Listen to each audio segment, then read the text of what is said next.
Magpainit na rin ako ng mantika at iprito ko na yung isang pirasong talakitok na hiniwa ko lang ng pa-serving cut at inasinan ko na rin yan.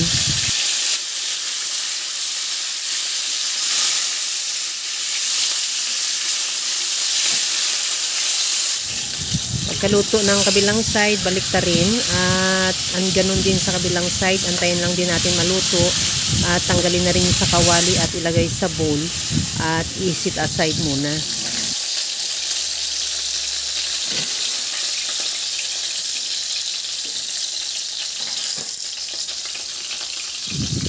Maglagay na rin ako ng cornstarch sa bowl, lagyan ko rin ng tubig at tunawin. Lagyan ko ng ketchup.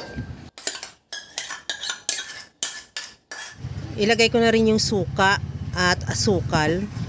Isunod ko na rin ilagay yung brine ng pineapple tidbits. O kung may pineapple juice ka, pwede. Ihalo hanggang sa matunaw lang yung lahat nating ingredients or yung lalo na yung ketchup. At isit aside muna. Sa kawali maglagay ako ng kunting mantika. Igisa ko na yung bawang, luya.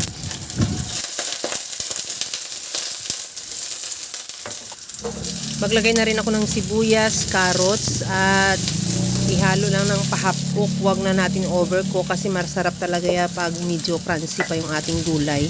At sinunod ko na rin yung bell pepper. Ilagay ko na rin yung pineapple tidbits. Pero kung may pineapple chunk ka, mas maganda. Yun ang available sa akin, tidbit. Medyo maliit yung slice. At isunod ko na ilagay yung sauce. Pagkakulo ng sauce, isunod ko na rin ilagay yung pinirito nating talakitok.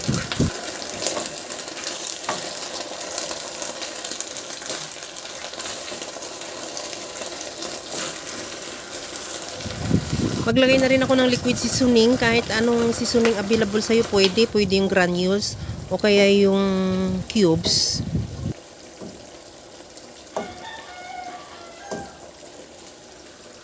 Tikman ko na rin kung okay na yung sauce. Maglagay ako ng kunting onion leeks at timplahan ko na rin ng patis. Medyo matabang kasi. Pero kung okay naman ang timpla mo, pwede naman hindi ka na maglagay ng patis. O kaya asin, pwede rin.